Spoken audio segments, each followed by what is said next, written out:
Good morning, everyone, and welcome to our Experience series, our event series that is all about workforce and workforce issues. I'm Don DePero, your president and CEO of the Columbus Chamber of Commerce. I'd like to thank all of you very much for joining us this morning and have a special thanks for our sponsor, GBQ. GBQ, which is the professional accounting and consulting firm. Darcy Congrove is not only our board chair at the Columbus Chamber, but she's the managing director of GBQ, and Darcy joins us now. Thank you, Darcy.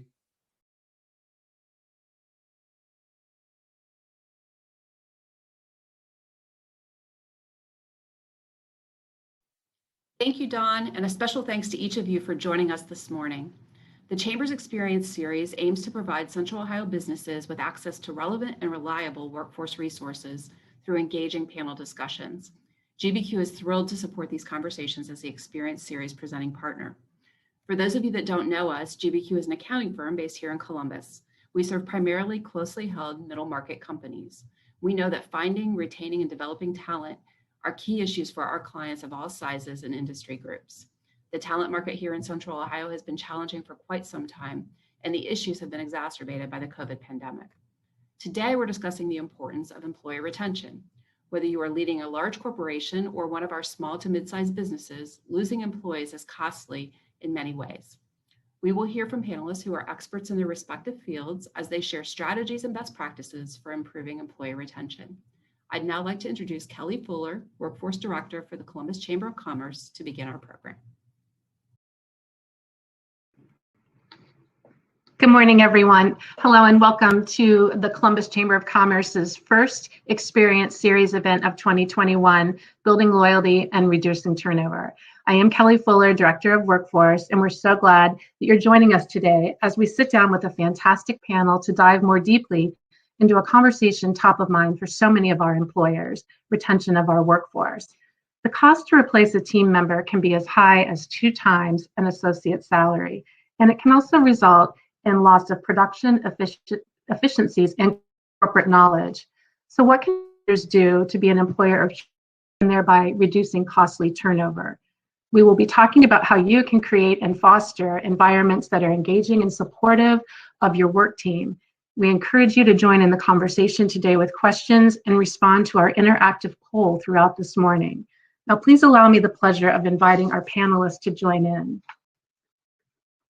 First joining me are the following.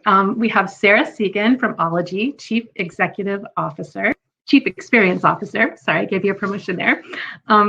Ashley Futrell, attorney with Shoemaker, Loop and Kendrick, LLP. And Kathy Polster, Total Rewards Associate Manager with Accenture. So welcome, everyone. Good to see you here this morning.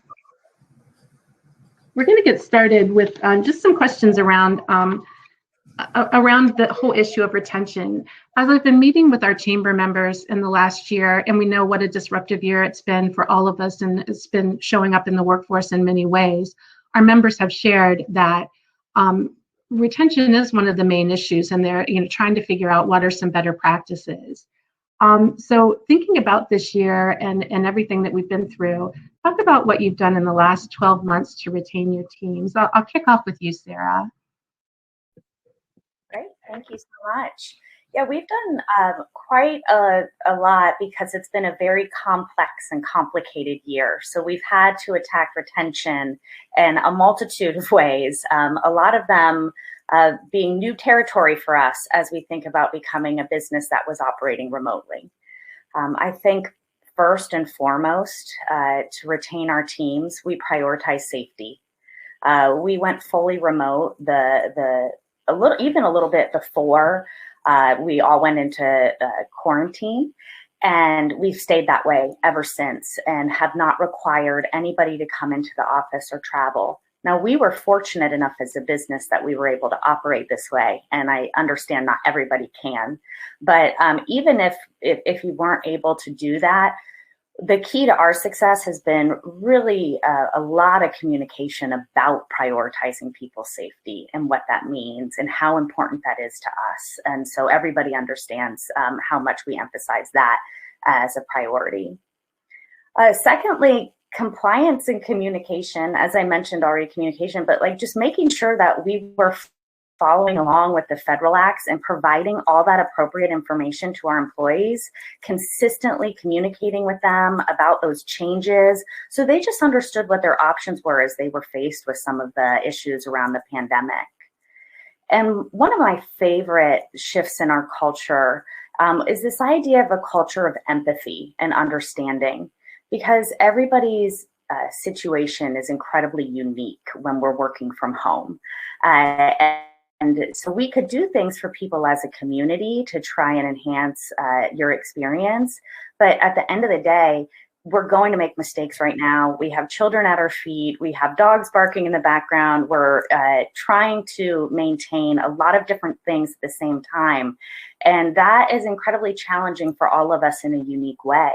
So by having leadership emails go out to the company, letting people know it's okay if they're not giving 150% right now, that it's actually okay to make mistakes.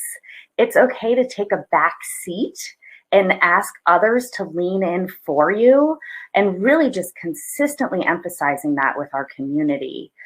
Those were incredibly important for everybody to understand that before you judge your peer for not being able to deliver, to think about that you might not understand that personal situation that they're in. So those were some of the most important pieces. Flexibility is another one that I'll mention. One of the things that I think all of us are experiencing is that what is being called Zoom fatigue, right?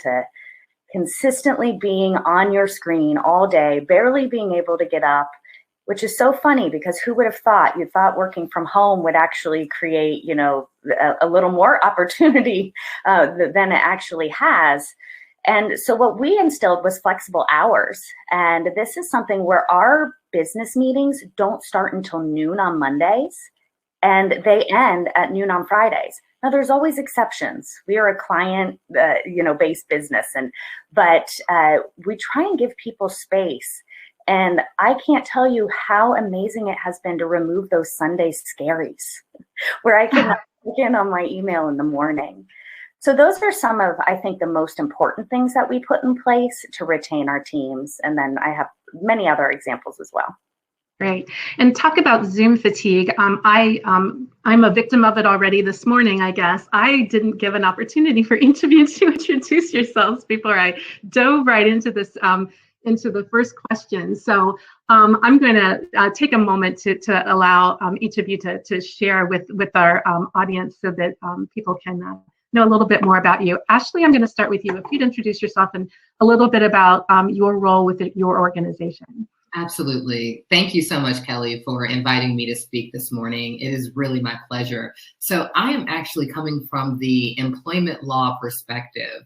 I am an attorney at Shoemaker, Lupin Kendrick, which is a full service law firm. We have offices across the country. I'm based in Toledo, Ohio, but we also have a Columbus office as well. My background is that before I came to Shoemaker, I was a prosecutor. So I served in the U.S. Attorney's Office in the Northern District of Ohio, and I prosecuted a variety of federal crimes, and I conducted investigations as well. And before that, I was a prosecutor in the Manhattan DA's office in New York City. And you may be thinking, well, how in the world did you go from prosecution to employment law? But, I find that when we're talking about the workplace and we're talking about, issues, whether it's discrimination, harassment claims, et cetera, that I'm able to bring a unique perspective from my background in investigation. So I'm excited to talk to everyone today about recruitment strategies, specifically with acknowledging, just the past year and everything that's happened in our society from a cultural and social standpoint, and just the things that may be affecting your employees, especially your employees of color. So much has happened and so much has continued to happen over the years. So I'm looking forward to talking to you all today and giving you some ideas on how to retain diverse employees. Thank you. Very good. Thank you. Sarah, I'm going to ask you to step back and share a little bit about your role with Ology and how you came to this conversation today. Great, thank you. And thank you for having me here today. I feel honored to be a part of this conversation, and I'm just incredibly excited because this is something that I work on and talk about every day, and to be able to talk about it with a larger group and share ideas and have some peers to talk about it with is just really exciting. So I am from Ology, a branding and marketing agency. I've been in Columbus for over 30 years. I've been at Ology for over 10 years now. I started in client management and client relationships and have evolved into a chief experience officer role.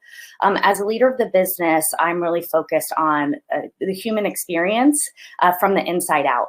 So I focus on our people first, our culture, retaining our employees, and making sure that we are providing the best possible experience for our people, which we often call ourselves ologists. And then working outwards from there by having a good experience with our employees, you build from that, and then you giving them the opportunity to create the best possible work. When we're creating great work, our clients are happy, and then we can focus on that client experience as well. Not only delivering, but that relationship building along the way. So I really focus on the whole human experience from our people all the way to our clients, and making sure that we are having strong relationships so that we can achieve our goal of just producing really great work together. Thank you. And Kathy, if you'd introduce yourself and what your role is at Accenture. Absolutely. And first, I want to thank you, Kelly, and everyone else at the Columbus Chamber of Commerce for giving me the privilege to be here today to speak on behalf of Accenture. I'm Kathy Polster. I have been with Accenture for several years. I've always worked in the HR space. Up to more recently, the last couple of years, I was in the talent supply chain area and specifically focused on staffing our analysts and consultants on their client work. Within the last couple of years, I've shifted over to the U.S. benefits team. And there I've been able to focus in a couple of different areas, one of those being wellness. So we are involved, obviously, very heavily right now in ensuring that we've got some really valuable wellness programs in place for our employees. And we have pivoted and enhanced those programs greatly since the impact of COVID. So I'm delighted to be able to speak about those particular programs today with all of you. So thanks again, Kelly, for inviting us to attend. Of course. And this kind of leads in nicely to the results of our first interactive poll. We just posed the question, have you added any benefits as a result of COVID in the last 12 months? And those benefits could be defined as insurance, childcare benefits, working from home, transportation and mobility assistance, et cetera. And interestingly, 80% of our attendees today have made some change or addition to their benefit structure. So, Kathy, I'll go back to, the question that, I started with Sarah. What have been some of the things that you've done in the last 12 months to retain teams or to consult with others about retention? Sure. So for those of you that may not be aware, Accenture is a global services organization. So we're a consulting organization, and technology is at the heart of what we do. We have consultants that are typically, I should say pre-COVID, out at client sites. The traditional schedule is a Monday through Thursday, travel to the client site. Well, that might be a local client, but oftentimes it requires travel out of town. So you can imagine quite a drastic shift for those consultants traveling each week, Monday through Thursday, to quickly have to pivot to working from home. Now, of course, for those of us working internally in HR, marketing, finance, et cetera, we're quite accustomed to working internally. So the technology and infrastructure was already there, which as it should be, right, with Accenture being a technology firm, allowing us to seamlessly pivot, having all of our consultants around the world be able to work from home. Again, having that technology in place, things such as Microsoft Teams, allowing us to quickly be able to collaborate not only internally, but also to be able to continue to provide our clients that seamless support. Again, quite a shift though for our consultants. So what kinds of things do we need to do besides just being able to, logistically get them in a place where they could do their work, to be able to help support them more in a mental way? We quickly put some trainings together. Other trainings were already available to our employees that we just wanted to really encourage them to take advantage of. One of those trainings, which has been wonderful for our employees, and I think we've had many of them go through this training, continue to go back and refresh on this training, is called Thriving Mind. Thriving Mind is a collaboration between Thriving Global and Stanford Medicine. It's learning the science behind stress, building awareness of what causes negative stress and how you respond to it, and learning how to combat it, come up with new strategies for building new habits to help decompress that stress. There's also a Thriving Mind training for managers that has been quite helpful. We have emotional intelligence videos. We've got training on staying connected. Again, not assume that everybody is adept at being able to work 100% remotely in this type of an environment.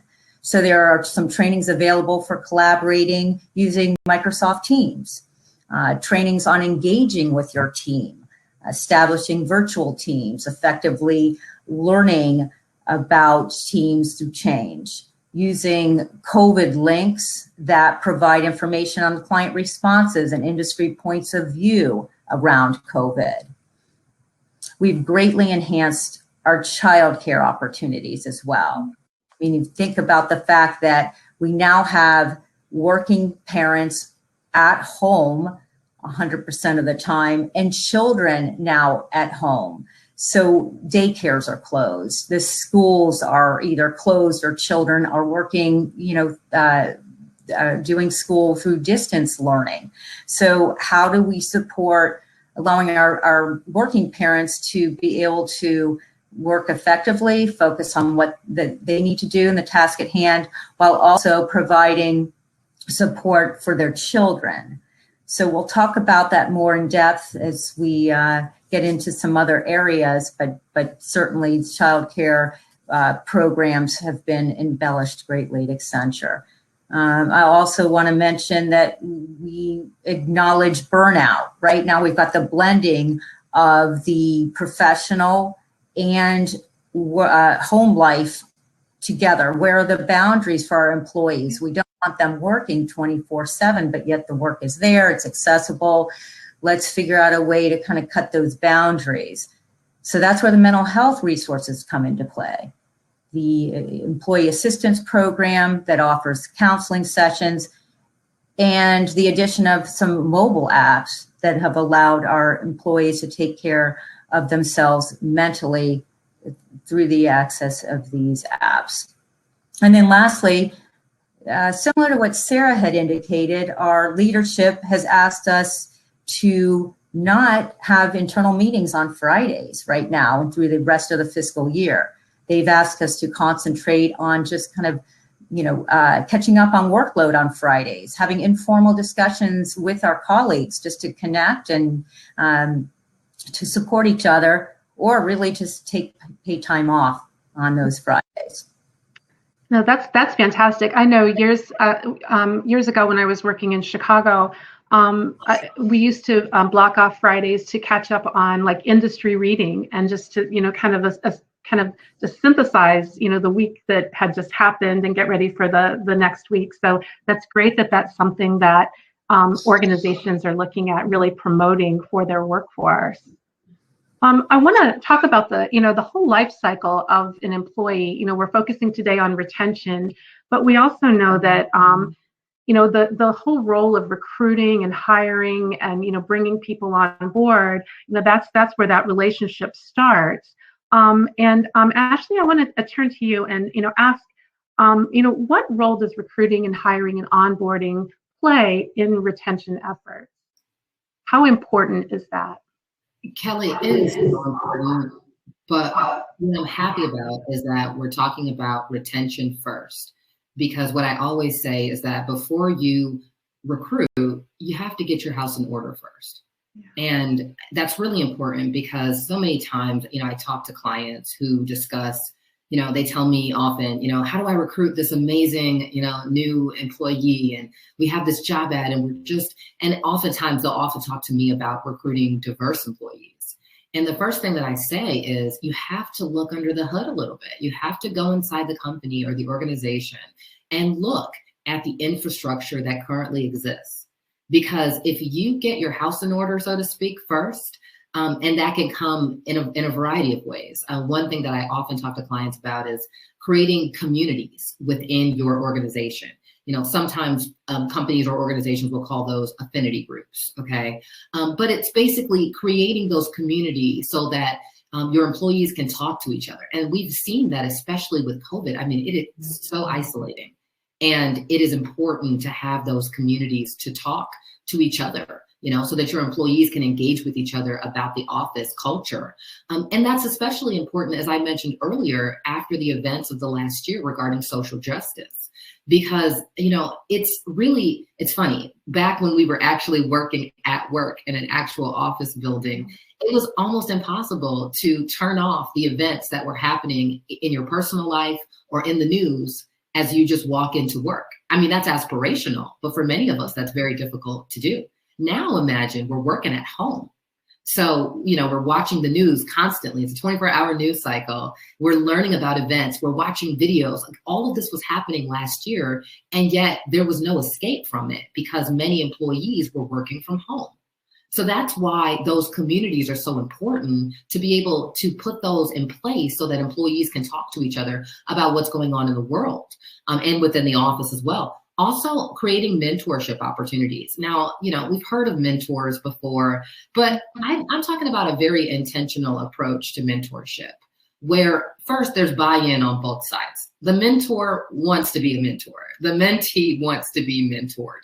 And that also the mentor is someone who is not necessarily assigning work to their mentee, because that changes the relationship also, when you think about it. So, at the end of the day, when it comes to preparing your house and getting your house in order so that you can recruit that really amazing employee, all these things are important. A couple other things I'll mention. One, onboarding effectively. There's so many things that we can do to enhance our onboarding process, from giving a very thorough explanation of the culture, the different benefits, obviously, that exist, but also those intangible things, right? Those things that we may not just necessarily think about explaining during an onboarding process. It's not just benefits, which are very important, don't get me wrong, but in terms of, what does success look like for this particular employee? Because at the end of the day, employees, especially diverse employees, they want to know that this company or this organization has a plan for them, and that they see this employee in their overall vision and especially in their long-term vision. So I would think about all those things. And lastly, and I'm sure we'll talk about this more later, but allyship is also incredibly important. And I'll wait to talk about that, but it's really important to think about how to be an ally for all employees, but thinking about the answers to all of these different questions, again, before you bring in these incredible employees, especially diverse employees, is how you're going to retain them. Ashley, is that something that a small to mid-sized business could do? I mean, are there tips or ideas around, if I'm a business owner with a smaller staff, can I also, get involved in those types of groups? Absolutely. And, I think the most important thing, I get it, every organization will be different, but it's creating the opportunity to have conversations in a safe space. And, it's funny, people cringe at the word safe space, but what I mean is that, we talk a lot about diversity, and I look at diversity as, and I'm sure people have heard this analogy, but being invited to the party, right? Inclusion is being invited to dance. But I don't think it stops there. I think it goes on to belonging.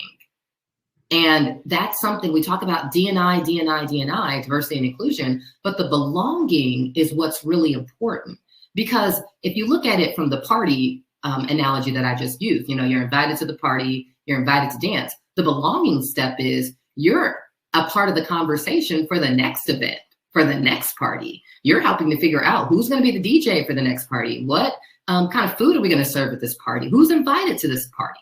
So the belonging part is what I think you can do. It doesn't matter how large or small your organization is. What employees really want is they want to be able to be a part of those discussions and know that you're not asking them to leave the things that make them different at the door, but you're actually welcoming those ideas and you're incorporating them into the mission and the ideas of what your organization is doing.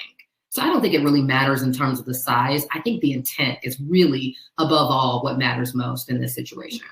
No, that's great. Thank you. Sarah, I'd kind of pitch the same question to you around the role of recruiting and hiring and onboarding and how that impacts retention in your organization or others that you interact with.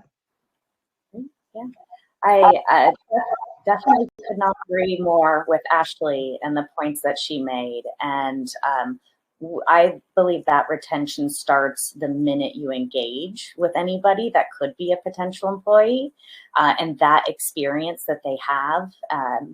And one thing that I wanted to mention that I think is important around that is this idea of honesty and not trying to oversell or sugarcoat what that experience is going to be once an employee is inside our business. It's really a cohesive message where we're not overselling or overpromising. We are a smaller business. We're scrappy. We service our clients, and that can be a demanding job. And we have to make sure that we're really clear about that up front, and so that people have expectations that are fair and reasonable about what's expected from them. As that shared understanding and that honesty built straight from the beginning of that relationship really allows for that long-term success once we do have somebody in the business, because what they see is what they get. We're not just talking the talk, we're walking the walk. So I think that's an important piece of it as well. In regards to onboarding, we're currently continuing to evolve our onboarding process, even though we already take a lot of pride in it being strong. Now we have the opportunity to recruit at a national level instead of just locally, knowing that we'll never fully be back in an office building. And so our onboarding not only is teaching and helping those people build relationships in the beginning, but it's also checking in at 30 days where we have a member of the HR team do that. At 90 days, we're checking in and talking about if they're feeling successful, if we think that they're meeting, the requirements or where we can tweak. And that goes back to that idea of an honest conversation from the very beginning and checking in along the way. So I couldn't agree more that retention is definitely the way to start, because if you have happy employees at Ology that have open conversations, a safe space, we like to call it a brave space, where they can be vulnerable and we keep that open dialogue, that naturally attracts other people to our business through, different types of networking and conversations that can take place. No, that's great. And thank you both for that. That leads me to, I guess, the next question about just that communication piece with our existing employees, our incumbent workforce. Kathy, talk to us a little bit about how you're checking in with the employees. Like what do those touch points look like, and how are you assessing how everyone's doing? Yeah, sure, Kelly. So inherent in our performance achievement program, which you're probably asking, what is performance achievement? We took our traditional performance management program several years ago, and we decided to discard it. Right? It was the more traditional ranking, stacking, racking of employees, compare one employee to another in order to come out with a performance, rating for that individual.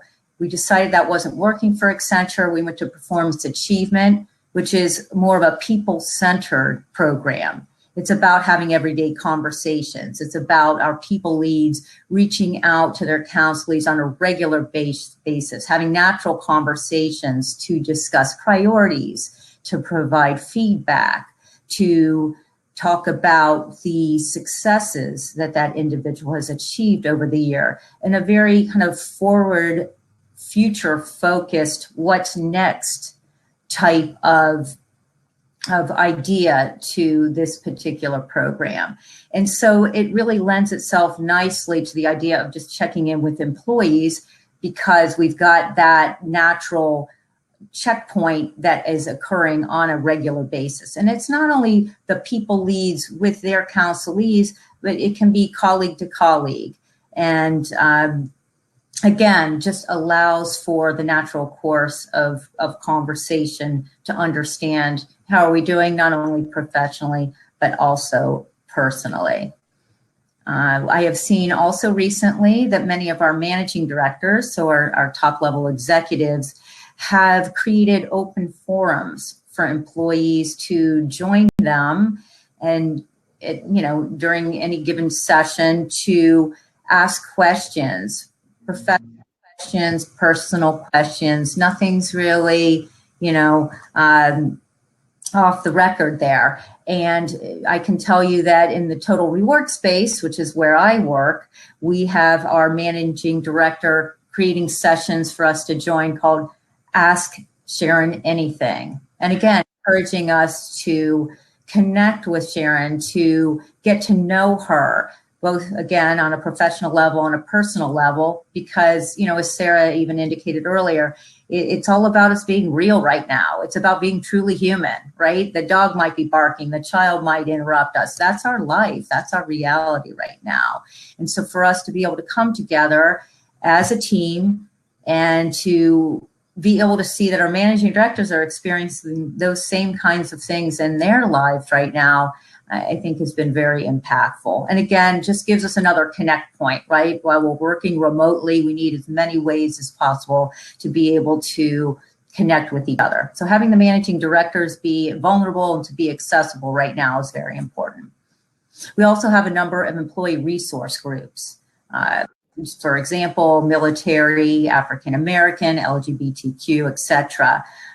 We are able to check in with our employees very effectively through our employee resource groups. We have leads, or sometimes co-leads within each of these groups. And I know in some instances, as of recent, we've had ERGs that have decided to reach out to each and every individual member of their ERG. It's kind of like divide and conquer. You reach out to these 20 folks, I'll reach out to these 30, and one by one having individual and informal conversations just to lend support, to listen, to understand how they're doing, to help them problem solve if necessary, but ultimately just to let them know that we're here for you. And go ahead, Catherine. Yeah, lastly, I'll say that Accenture is great about having broadcasts and town hall calls and ways for us to connect more broadly with our leadership and with our colleagues. So, starting from the top, Julie Sweet, our CEO, she has global broadcasts from time to time. So we kind of learn about, the, overall strategy or changes in strategy within the organization. Opportunities within these broadcasts and town hall calls for Q&A. We're hearing stories from our colleagues about how they're dealing with working from home. We might discuss racial injustice. So it makes us all feel that we're not alone, right? We're hearing inspiring stories even of how we are helping our clients through this pandemic and putting processes and systems into place to help them to work more effectively during these times. So it allows us to really feel like the work that we're doing is greatly and positively impacting the lives of others, which is really beneficial. And again, with those broadcasts and town hall calls, the drill down even to the functional level. So I'm able to take advantage of attending HR town hall calls on a regular basis. I'm hearing what some of my colleagues are doing in other areas of HR. For example, we might have a topic related to recruiting. We're understanding what our recruiters are doing, maybe related to the Workday implementation that we're undergoing right now, and how that's helping to transform what they're doing and how they're doing it, to learning about how we go about selecting our benefits vendors and what that process looks like. So enabling us to all learn about the different areas within the groups that we sit in, which really just it helps us to be better rounded and to do our jobs more effectively. But ultimately allowing us to stay connected with each other and to make sure that we're all getting through this together. And that's been, I think, one of the bright sides to what we've all just been experiencing this last 12 months is it really has provided an opportunity for introspection and learning and connectivity. Even though we're separate in so many ways, this intentionality about staying connected and what we talk about and how we talk about it. So if there's a silver lining, to some of the, that we've been through in the last year, I think this, kind of a focus on growth, on personal growth and institutional growth as well. Ashley, I'm glad you were able to get back in because I wanted to go back to something that you were talking about in a few minutes ago around allyship and the importance of allyship in the workplace and how businesses can foster environments that encourage allyship among their work team. Can you kind of set the stage for us a little bit when we talk about allyship? What do we mean, and what are some opportunities for businesses in that space? Whoops, I think you're muted. How's that? Can you hear me? Great. Yes. Great. I'm glad you asked that question about allyship because it is a very common word that we've heard in the last year, but with few explanations of what it actually is. And, in short, there are so many ways. I think I traditionally look at an ally as someone who is a, one word that's been used, and this is, I think, from my prosecutor days, is co-conspirator, right? It's someone who's in the fight with you.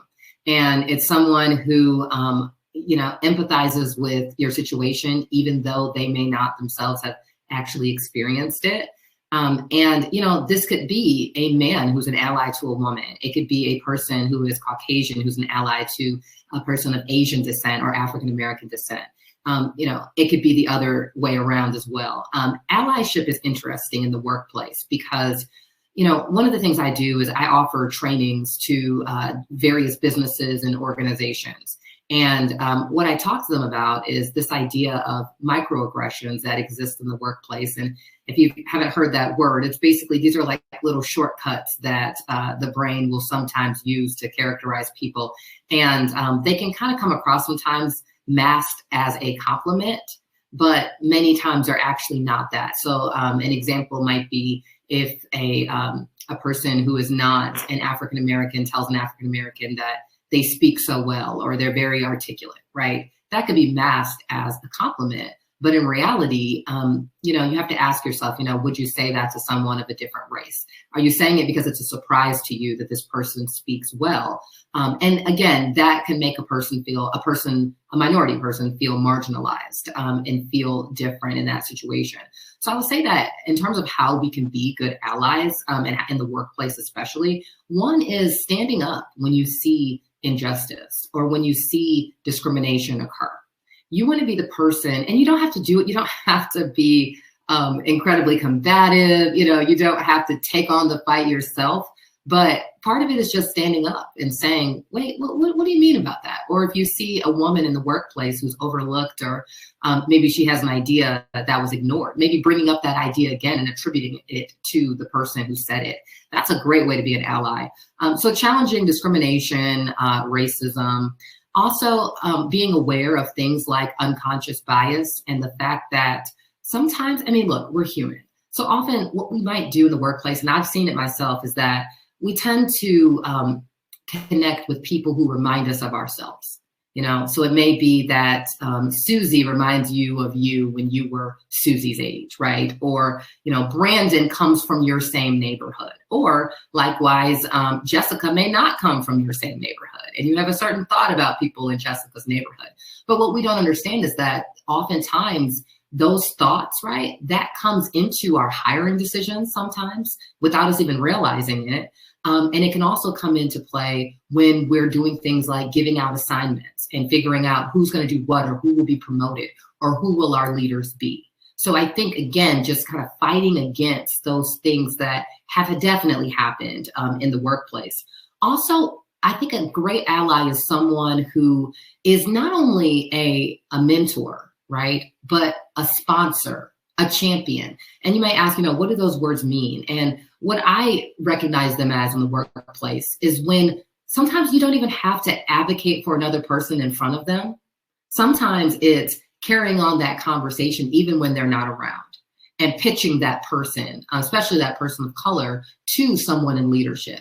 Maybe sending an email and saying, I don't know if you heard Jessica's presentation the other day, but it was pretty good. I just wanted you to know that I really enjoyed it. So those are ways that you could be a champion, you could be a sponsor, and the person may not even realize it. But obviously that very visual sign of showing solidarity is incredibly important. And it goes back to what I was talking about with belonging, because that is what we really, really want. Diversity is great in terms of numbers and showing and seeing the diversity. But it's really about once that person comes into your organization, how do you treat them, their experiences, and the thoughts they have? And one final word that I'll say about current events, which is just, I can't leave today without mentioning this, is that you don't have to necessarily agree politically about like the thing that you're being empathetic about.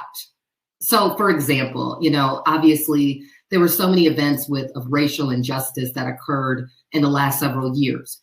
You don't have to necessarily agree with the position of the person who may be affected by it in order to show empathy. There's nothing wrong with actually saying, for example, there were many CEOs who sent letters of support or even just emails to their staff to say, look, there's a lot going on in our community right now, and we're in the middle of a pandemic. We're here for you.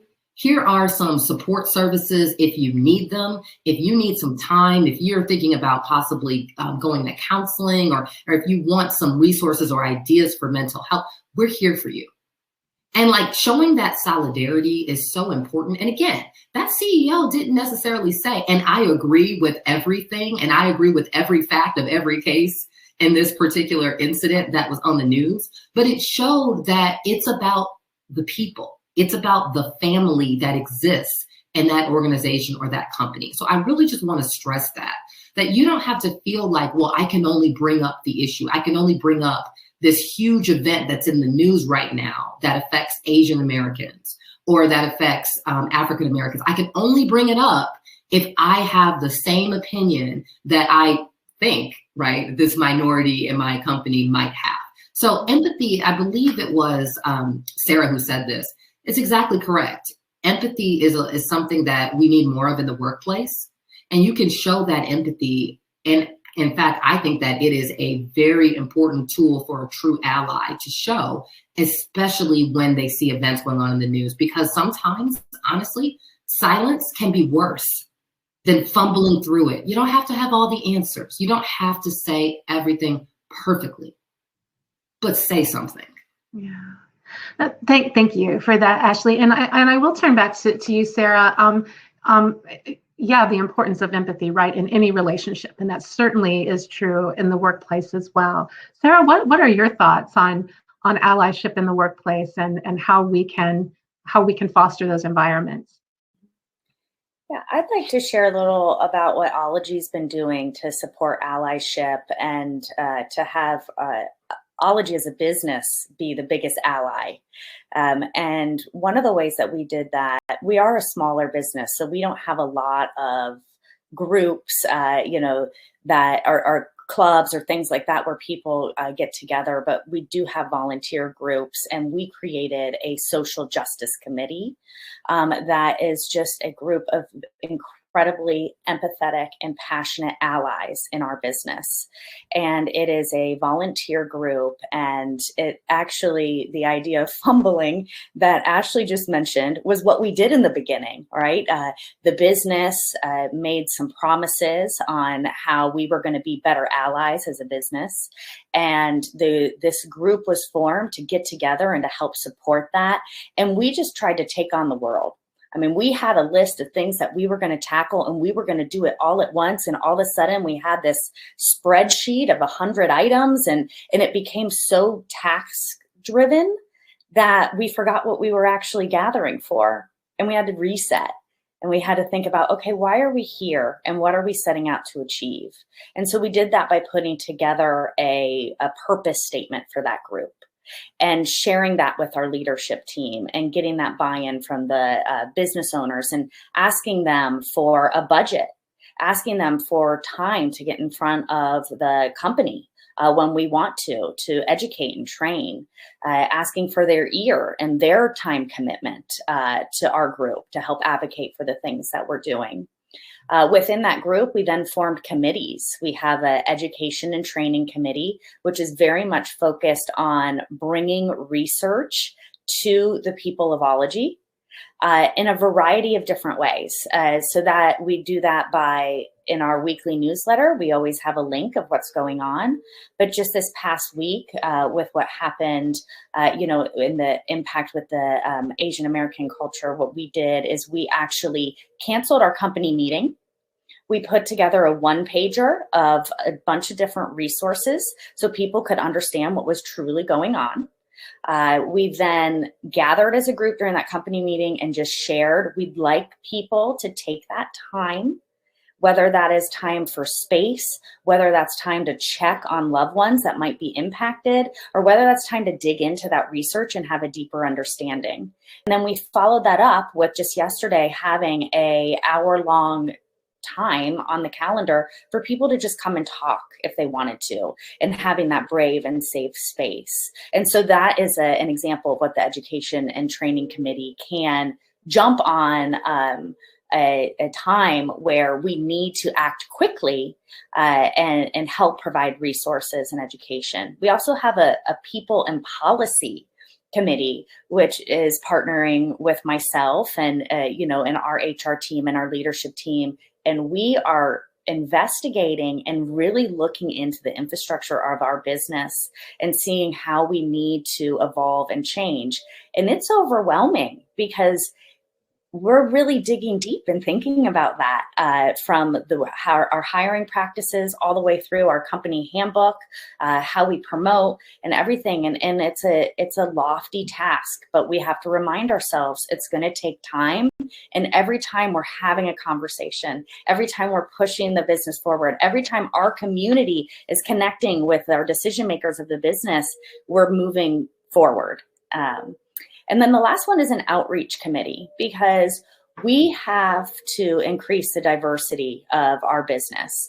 Ashley was talking about this idea of we are attracted to people that are like ourselves. Well, Ologies come to the realization that that's how we recruit. We network with people, and our networks all look like us. And now we've created a company that doesn't have the diversity that we need to represent our clients and our community. And so what we're doing is looking at changing the way that we network and our outreach, changing the way the people that we partner with, building local partnerships with community. And so a lot of purpose going into that group. But what I think how that ties back is we're building allies every day in our business by having these conversations and by bringing these resources forward. And I can't take credit for that. There's a group of passionate people that I'm proud to be working with on that. Great, thank you. Kathy, same question for you on allyship. Sure. Again, with just such the focus on mental health, I'm happy to say that and so proud of this mental health ally group that we have at Accenture, which actually has been in place for a few years now. We have over 7,000 trained mental health allies in over 30 countries within Accenture who are volunteer employees that are passionate about mental wellness, passionate about wanting to advocate and support other employees within the organization. So they've raised their hand to become mental health allies. And what does that mean? That means that they have gone through some formal training. I mentioned earlier the Thriving Mind training. So again, learning to recognize stress and how to combat it is one of those trainings. And they've also taken a mental health ally training course, about an hour and a half, 2-hour course that helps them to identify the signs of mental distress, mental illness. And it allows them to just, listen, to provide support, to be non-judgmental, and most importantly, to provide resources that are available to them, both within the organization, such as our Employee Assistance Program, which offers counseling sessions, as well as other community resources. And we have these mental health allies accessible to our employees. They can go out, they can find their own match. They don't need to be sharing that information with others if they want to keep it confidential that they're reaching out for that type of support. So the infrastructure is in place to allow them to make those direct connections and to get the help that they need. We also have a global coach network that was actually implemented as a result of COVID. And again, these are volunteer employees within the organization, not necessarily focused just on mental wellness, but just there in general to help employees that just want somebody to talk to. Maybe they're feeling isolated, they're feeling alone, maybe they're depressed, they're anxious, maybe they just want to vent, they're having a bad day. So we've got these coaches out there that are accessible and just willing to listen and to support. And then lastly, I wanted to go back to our employee resource groups and kind of connecting the dots with some of the things that you said, Ashley, around helping to provide support to people that may be different than us, right? They may look different from us. They may come from different places than us, etc. With the employee resource groups that we have in place, we have allies. So I'm an ally to several different employee resource groups, for example.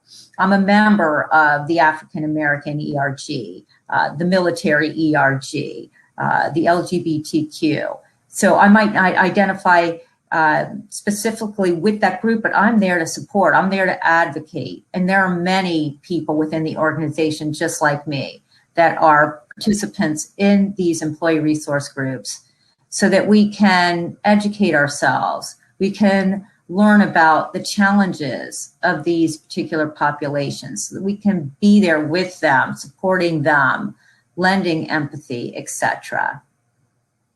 So those are some of the things that we're doing in the ally space, and I'm proud of. Yeah, of course. This time that we've been chatting has gone by really quickly for me. We're kind of at the point in the conversation where we are getting some questions from our listeners today. So I want to pose a couple of them to you.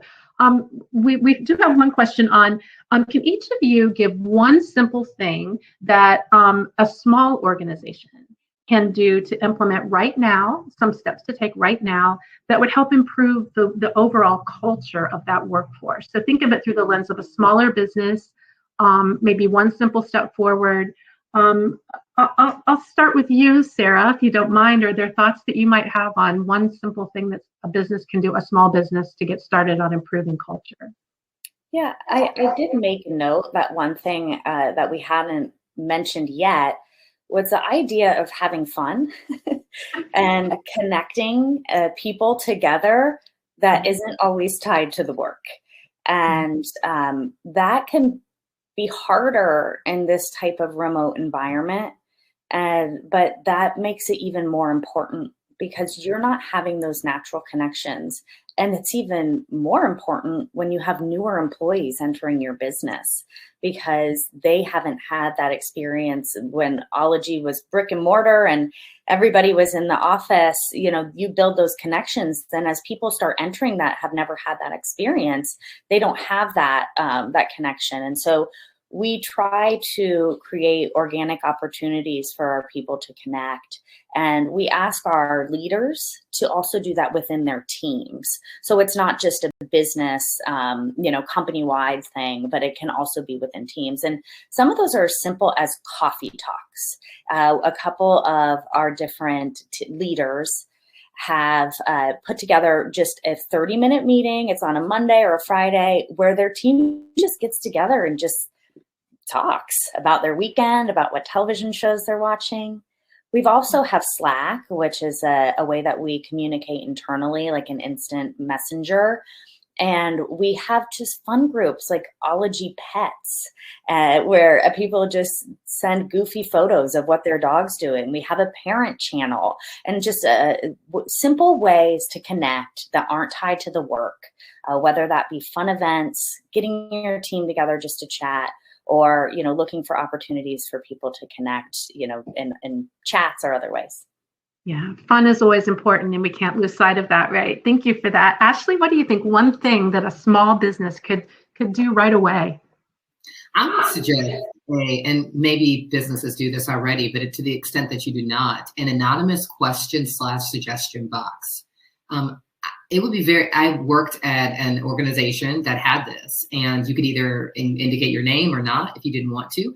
And it's a way to ask questions of leadership and figure out, if there's a question you have about the overall direction or, improvements, or you could offer that in an environment where maybe you're not, indicating your name if you don't feel comfortable. And likewise, as Sarah mentioned, having either a town hall coffee break that you have with leaders, or even if it's just a state of the organization email at the very least, or, I know we're all zoomed out, but it's just so important to have buy-in and to treat employees like they're shareholders, right? Like they're stakeholders. It's really, really important to make sure that they are a part of the process and they know that they're being thought about, okay? They're not just replaceable.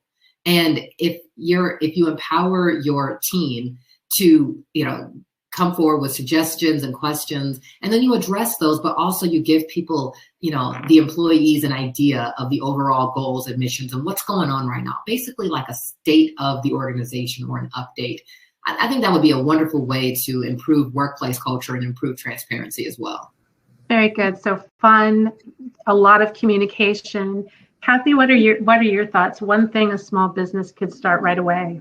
Sure, and I think similar to what Ashley and Sarah have said, I think the cultural change or shift needs to start at the top, right? It needs to start with our leadership. So I think having them involved in spearheading whatever it is that these small businesses decide is best for them, it needs to start there at the top.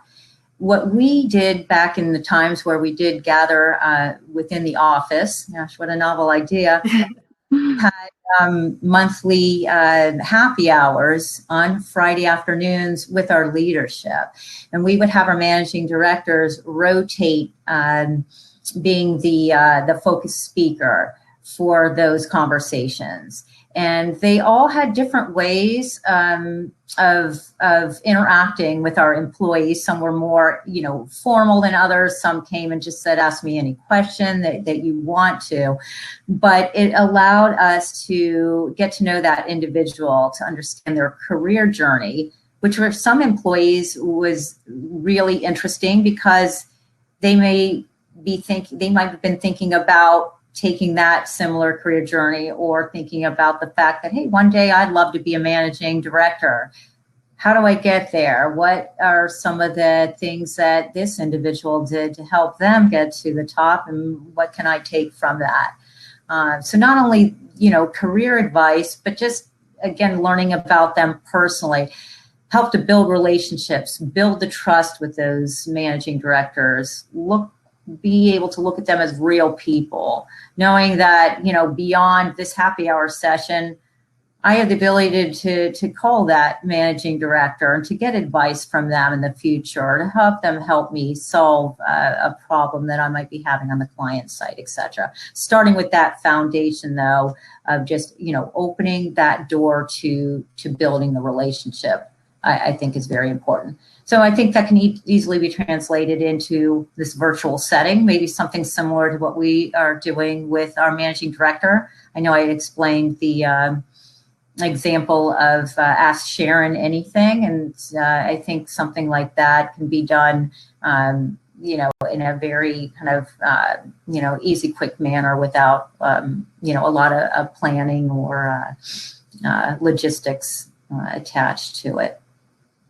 That's really great. And, as you're describing that too, Kathy, I'm thinking about, when we talk about mentorship, that's a good way to kind of set the stage for mentorship, to start understanding different people's roles. If I indicate, yes, maybe I'd like to be a managing director one day, helping to connect, again, to kind of just set that stage.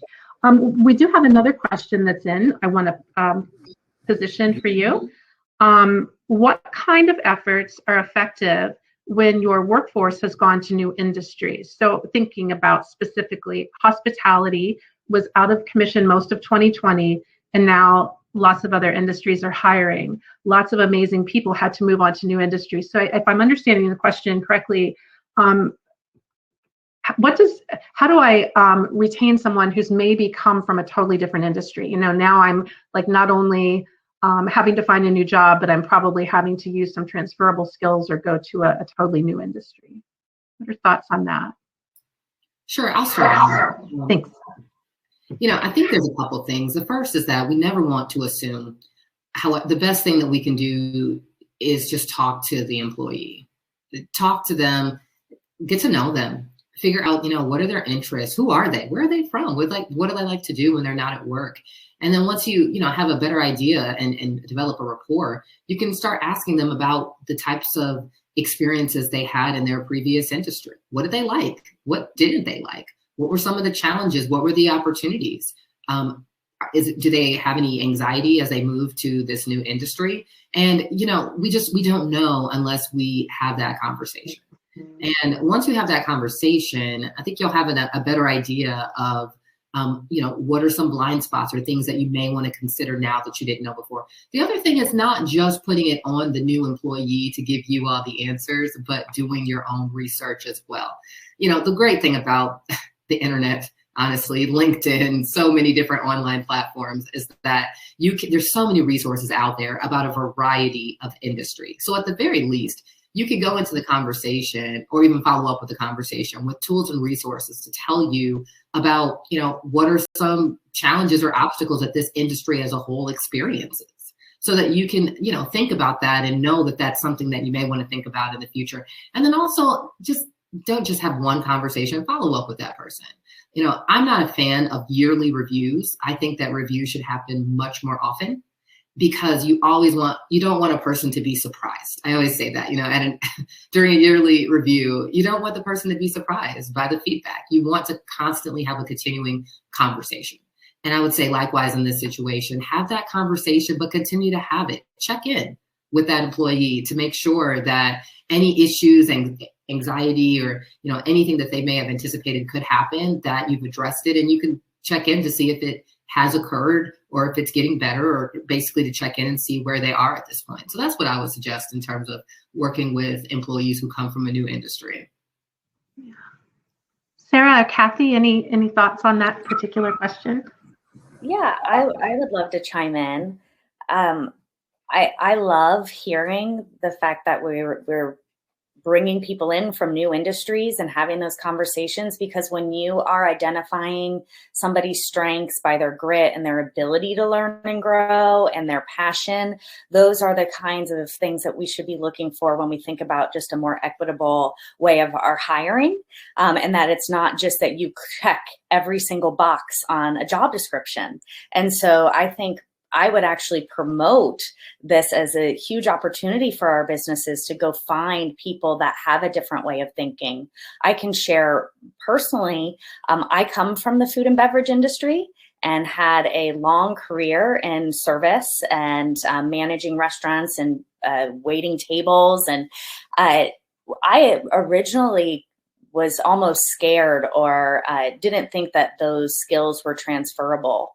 And once I realized how the agency environment I work in is pretty much like a restaurant, and you have a front of the house and the back of the house and everything's crazy to hit a deadline, and it all made so much sense, and it clicked, and it made me better at my job because it was more connected than I imagined. So my advice to businesses would be celebrate that person for their talents and their different way of thinking, and, you know, prop them up and give them confidence to use those different skills to push your business to be better.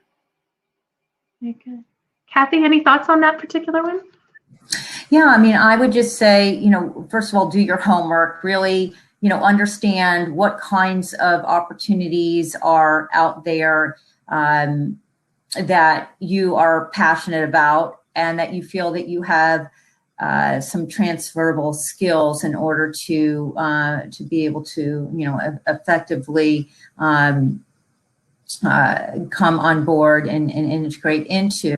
But that to know that there are resources out there in the community as well that can help you. And in fact, even, you know, the larger organizations such as Accenture are already recognizing the fact that we can find some raw talent out in the community that don't have really any of the basic skills yet, but are very eager to learn and to grow and to do what they need to do to come into an organization such as ours and to be involved with trending technology. So, for example, we already have an apprentice program in place where we are partnering with organizations such as Columbus State to put employees through formal boot camps that then prepare them for entry-level jobs within the organization. And those have been some of our very successful employees. Again, just them deciding and choosing that technology is the place that they want to aspire to, and taking the appropriate steps in order to achieve that goal. And so that's been really, you know, a fascinating journey, recognizing the fact that people don't necessarily need to follow any one traditional path in order to make their dreams come true, and that it's not necessary in some cases that you have a formal degree, and that the degree needs to be in information science or what have you. You know, there really are different ways for those individuals to achieve those goals. But again, really kind of researching, you know, what is available to them, you know, through community resources as well as organizations in order to help them to achieve those goals. I appreciate that. The Chamber, we work a lot with Columbus State and other educational institutions and some of the supportive services agencies to help connect those dots between job seekers and our employers, our members. I think we have time for one last question, and this is around financial literacy. Do any of you have any experience or any thoughts on the importance, the value of doing financial literacy for work teams? Have you experienced that? Have you been involved with that? Or any thoughts on the importance of making sure our associates understand how to manage their money better? Yeah, I can start with that. And, you know, we talk about financial literacy a lot within our organization. Obviously, there are those that are, you know, very literate in that area, and many that are not. And, you know, fortunately, within the organization, we do have the resources available to provide, you know, formal training around financial literacy. So if we go out into what we call our My Learning tool, so that's our kind of one-stop shop for, you know, thousands of different trainings that are available to our employees, we can find financial literacy trainings there. And So that's one great way for our employees to take advantage of that learning. Another thing that is encouraged is for our employees to, either attend live or to catch the recording of our quarterly broadcasts, right? And to understand on a quarterly basis our financial earnings status, and to take advantage of that on a more regular basis. More regularly that we're listening into those broadcasts, the more literate we can become in terms of some of those, some of that financial lingo, so to speak. And then just reaching out to colleagues within the organization and that do have more of that literacy to ask questions, to understand more about the financials, to ask them for resources that are available to help make those connections. Great. I just want to take a minute to say thank you to everybody, to our panelists, and to everyone who's joined us today. This is a really important conversation on employee retention, and all the different ways that we've addressed it this morning, I think, give us more perspective about what's really important to our workforce, as well as to all of those in the leadership roles. We ask that you continue to visit the Columbus Chamber website and register for upcoming events. Much like today, we have other offerings coming very soon. Join us for Meet the Class on April 15th, Adapt, our annual meeting, on April 28th, New Americans in Our Economy on May 13th, and also watch for some thought leadership and another huddle around this topic of retention, where we'll continue the conversation with Sarah, Ashley, and Kathy about some of these better practices and focus on how all of our businesses of any size can benefit. I'm going to say have a great day, stay safe, be well, we'll see you soon, and I'm going to turn it over to our sponsor for closing remarks. Thank you, everyone. Hello, I am Leah Mallory, Senior Multimedia Sales Executive with Local IQ. Thank you all for joining us today, and a special thank you to our Experience Series panelists for their insights and expertise on employee retention strategies. Local IQ is a proud partner of the Columbus Chamber and its Experience Series because of conversations like the one that took place here today. Local IQ has deep roots in 260 communities across 46 states, all with the same mission: to help local businesses grow and thrive. With over 300,000 clients and industry-leading technology and solutions, we have the knowledge, expertise, and platforms to effectively craft custom solutions to positively affect businesses by helping them to engage with their valued customers in a meaningful way that drives results. The power and reach of our network is unmatched, nationally, regionally, and locally.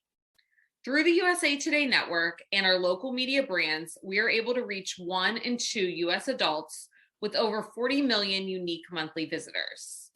If you enjoyed today's conversation, we hope you will consider joining us for future Columbus Chamber programs, including our 2021 annual meeting, which takes place April 28th with a virtual program and follows this summer with an in-person outdoor networking event.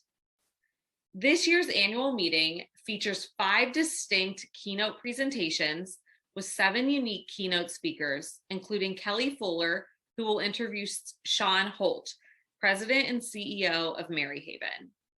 You can learn more about our annual meeting and other chamber programs by visiting columbus.org/events.